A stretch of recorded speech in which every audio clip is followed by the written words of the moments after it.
Alright, we're back.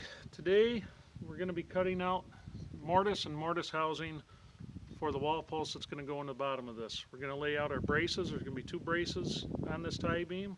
We'll cut those in the housings as well. Rule of thumb, your mortise or your tenon thickness is 1/4 of the width of your beam. So this is a 10-inch wide beam. So I need a 2.5-inch mortise and a 2.5-inch tenon to go into it. So we're going to lay this out and we're going to get to work.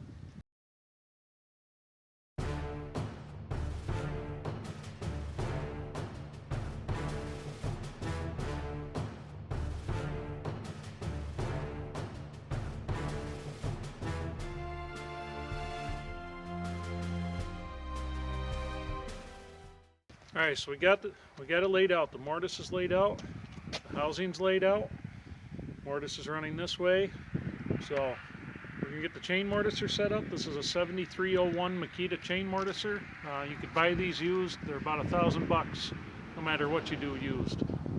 I love this thing. This has saved me so much time, so much work and energy. I just love this thing. So we're going to get going on that. I'll get it set up and we'll show you how this thing's used.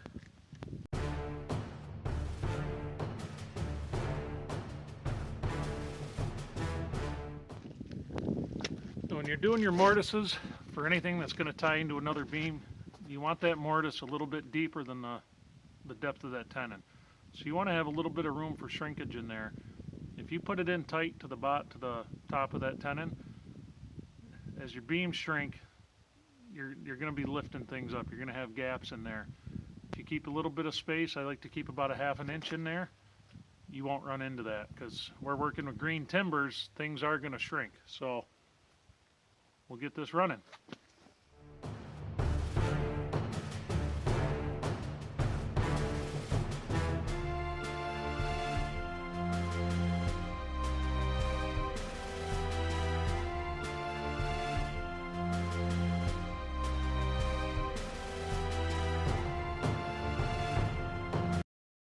Hey, if you oil your chain, don't forget to put the damn guard back on.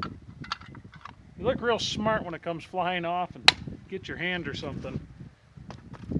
So don't be like me, be smart.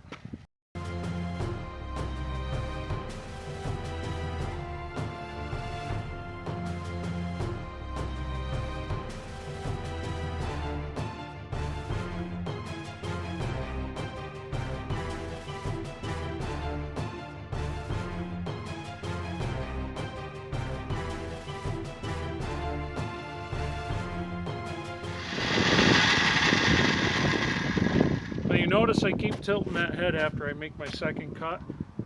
You're going to get, because the bottom of that's round, you're going to get a little tip in there, a little wave. So when I do that, I'm actually able to get rid of that. It makes cleaning it out in the end a lot easier.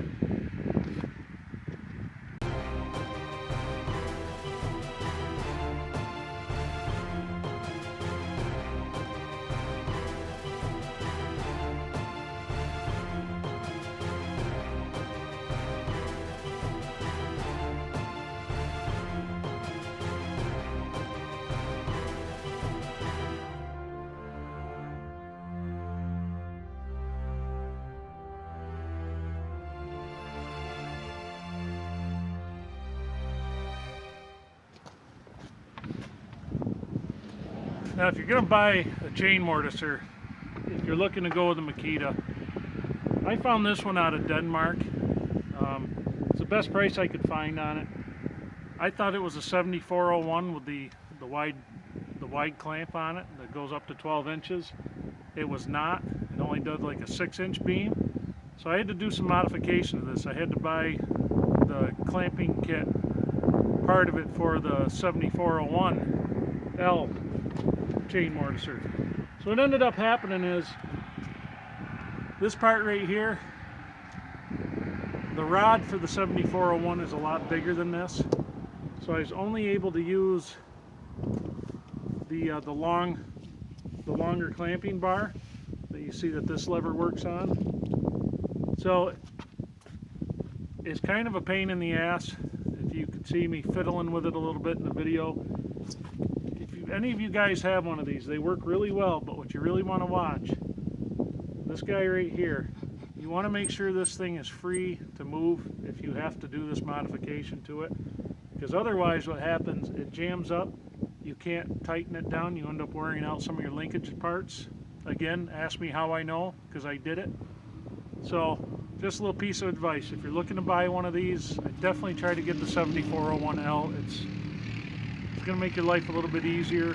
I mean, this thing is great. I wouldn't trade it for anything for what I'm doing here. If I had to cut all these by hand, I mean, I wouldn't have what I have standing right now.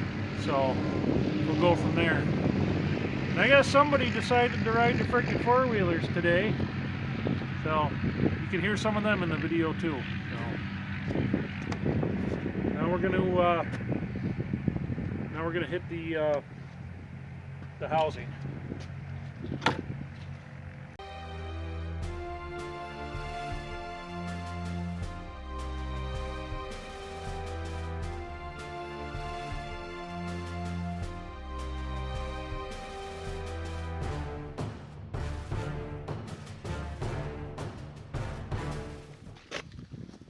So there you have it, guys.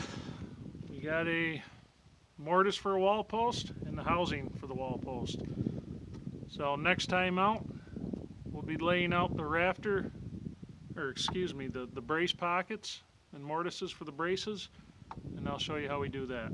So catch you guys later.